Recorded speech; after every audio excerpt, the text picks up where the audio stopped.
Namaskaram, all of you. So today I just thought that we'll start about yogasanas, what this is all about, what are the origin of these yogasanas, the significance of practicing these yogasanas, and what benefits can be gained by practicing these yogasanas. So we'll just start off in terms of the origin of these yogasanas. Now, first of all, did you know that these asanas that we teach are connected with the creation of the universe? Those of you who have read these science theories, you must be knowing that it is uh, it is said that the universe was created because of these big bangs that happened, and the big bangs led to the formation of the universe. Now, what could be the possible connection between an asana and the big bang or the formation of the universe? You may wonder now. Well, according to yogic physiology, there are over 114 chakras or energy centers in the human system, out of which 112 are within the physical body and 2 are outside the physical body.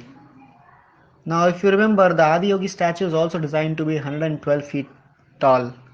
So, there's a significance behind all these numbers which correspond with the human system. Now, out of these 114, what Sadhguru says is that 84 are of a certain nature and the remaining are of a different nature. So, the first 84 belong to the past and the rest belong to the future. In the yogic lore, it is said that 84 big bangs have happened and 84 universes were created. So this is the 84th cycle in which we are existing. Based on based on this understanding that because you live and exist in the 84th universe and you have 84 chakras of a certain nature, yoga developed 84 basic asanas or postures. So there may be 112 different types of meditation, but there are only 84 basic asanas because these 84 relate to past memory. The rest is future. The past memory has to be released. That's why 84 basic asanas. Sadhguru says is that the 84 asanas, do not think of them as just 84 postures, but there are 84 systems or ways of attaining to our ultimate nature. Out of this, if you have mastery over even a single asana, then you can attain to what is called as asana siddhi, which means if you can be in a posture or an asana for over 2.5 hours, comfortable and stable, then you can attain to what is called as asana siddhi, which means whatever is worth knowing in the existence, you can know just by sitting in a particular asana. Well, 2.5 hours may be too far off for most of us right now. So let's start off with at least learning these postures. And since 84 of them will be too much to start with, that's why we have identified and teach about 21 yogasanas to start with, through which you can transform your body and mind into a great possibility for your ultimate well being. Now, what is taught in the program? So, there are different types of asanas which are taught. We teach standing asanas like Padahastasana, Konasana, Trikonasana, and lying down postures like Vrikshasana, Uttanpadasana, Shalabhasana, Naukasana. We also teach sitting postures like Paschimottanasana, Janurshirasasana, twisting postures like Matsyendrasana. And for those who are ready, we also teach advanced asanas. They would be, Sarvangasana, Mandukasana, Mayurasana. So all these asanas are covered in the program, and these need to be practiced in a certain sequence. So we'll be going at it like that. The idea of learning these yogasanas that the process is designed systematically to raise your energy levels and to work at all parts of your body. So classical hatha yoga is one of the simplest ways in which you can keep your system the best possible way. And as we were looking at earlier, these poses or these asanas, they're not physical postures, but each of these are a means to align your system with the cosmic geometry. So, how you do these asanas is very, very important. The precision, the posture, the correctness of the posture, all these things make a huge difference because this is about the geometry of the body. This is not something like a physical exercise where you can do it whichever way you want, but this is something which has to be done with extreme awareness So the way it's taught as well is something, you'll notice that when you go through the program, a lot of emphasis is laid out on each posture, doing the posture correctly. A lot of corrections are given so that you understand that this is about getting to that posture where the geometry of the posture is in alignment, just as the way the asana should happen. For most of us, just doing the program initially, you may not be able to get all the postures correctly initially. So it's very important that you keep on upgrading yourself by coming and attending sessions even after you have gone through the program and get corrections for your postures, because it takes a certain amount of time and mastery to get to the perfect postures. Now, in terms of how much time it would take you to practice, see these asanas. First of all, these asanas, we start off by holding each of these asanas for about less than 30 seconds each. And if you're doing that, the whole set of asanas to practice, it would take you somewhere between 40 to 45 minutes. But with practice, you should try to increase the duration of time in each asana. So initially we start with less than 30 seconds, we can move on to 30 seconds then, and then slowly go on increasing. You can even go all the way up to 3 minutes in each asana. So the time which you spend staying in an asana will determine the total duration of your practice.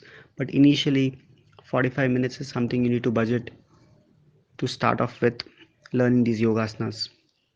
And these yogasanas need to be practiced in an empty stomach condition. So you need to maintain a 4 hours gap after your meals, just like any other yogic practices which are taught. So flexibility is something which you will find that it's not fixed. It is something which you will find which varies over a period of time. Today, if you are joyful for the whole day, you will notice that when you do your asanas, the body will be so much flexible. But for example, today you went through a day of stress and you are very tense throughout the day.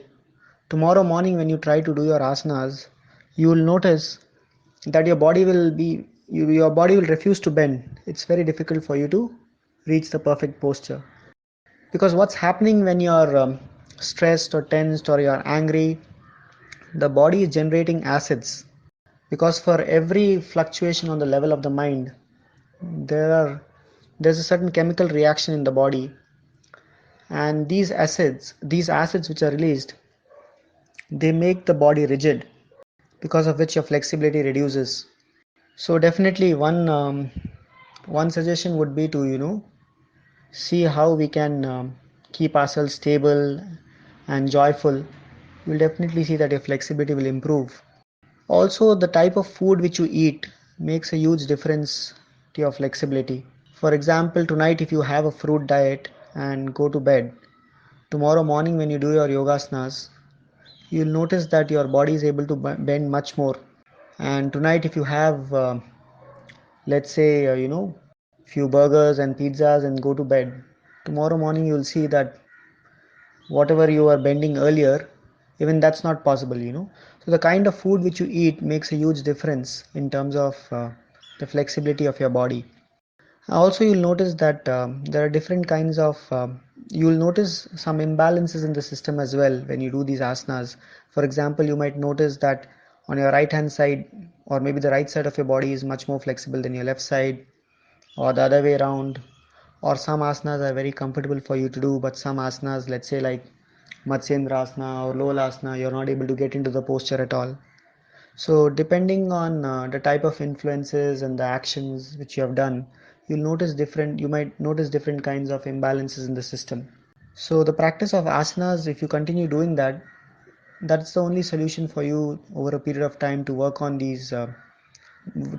making these balances, to work on making these imbalances correct. So that is the best thing which you can do. Continue with your practice of asanas. You will see over a period of time your flexibility will improve. And there are so many people who first started off with the practice of asanas and they were not able to reach the perfect postures. But over a period of time, maybe about few months or 5 6 months or even longer, and with continuous practice, they saw tremendous improvement in their flexibility as well.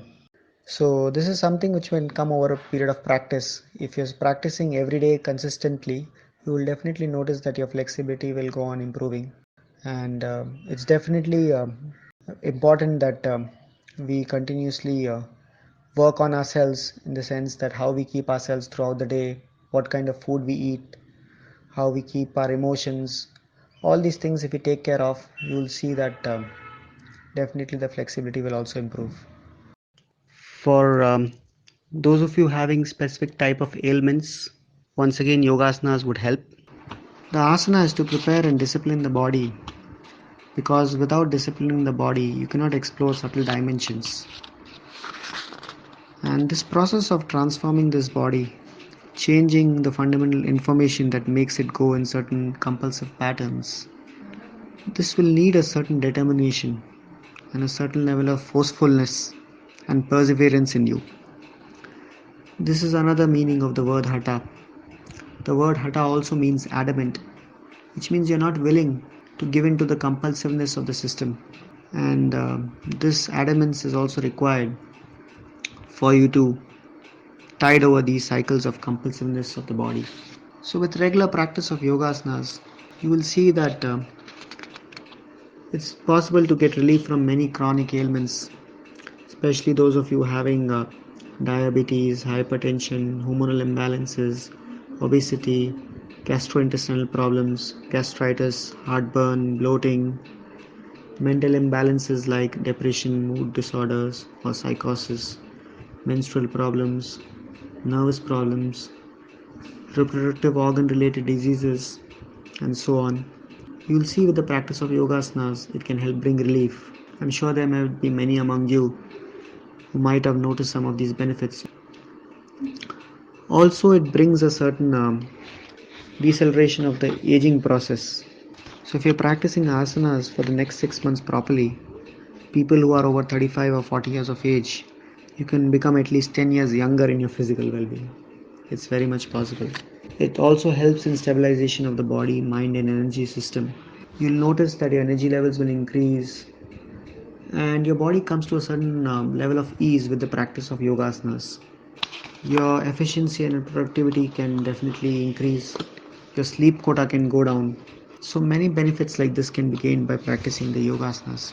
Now, all these are just side benefits which we spoke about. So, when we teach yogasanas, we just don't teach for a particular ailment. It's not that if you have diabetes, you just do this particular asana, or if you have migraine, you do something else.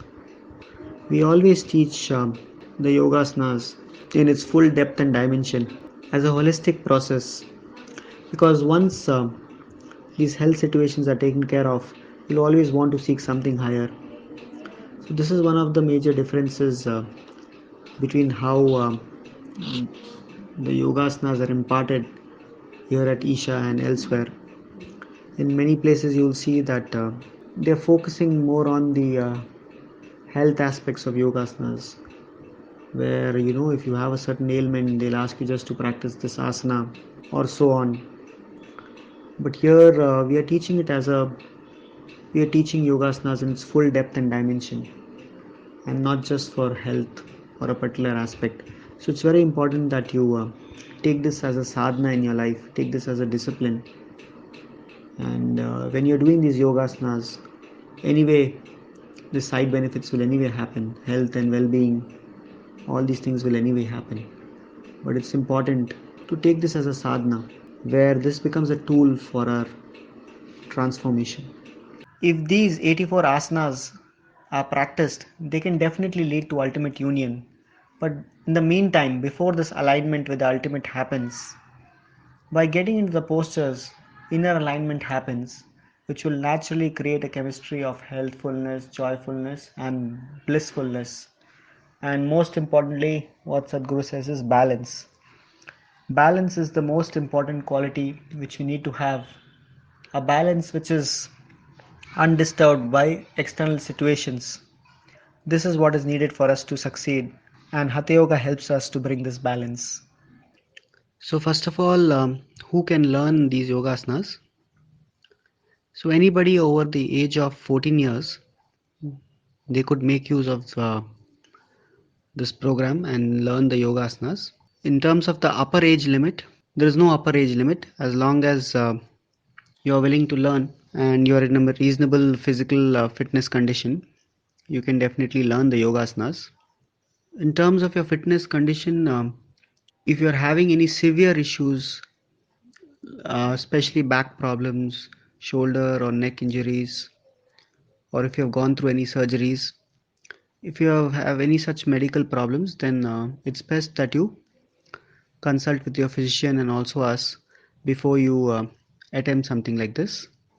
Otherwise, for most people, if you are able to bend forwards and backwards comfortably without much pain, yoga asanas is something definitely you can learn. It's not a physically intense process. It's definitely doable for most of us. So this reminds me of this quote by Sadhguru that everything that happened in existence has happened in a small way here inside you. And so the best way to know the existence is by turning inward. Whatever has happened in the existence, all of it is in some way recorded in this mini universe, the body. So let's turn inward, shall we? I hope this inspires you to start off with yoga asanas if you haven't already, or those of you who have already learned and been practicing. Hope this inspires you to continue doing so. Thank you and namaskaram.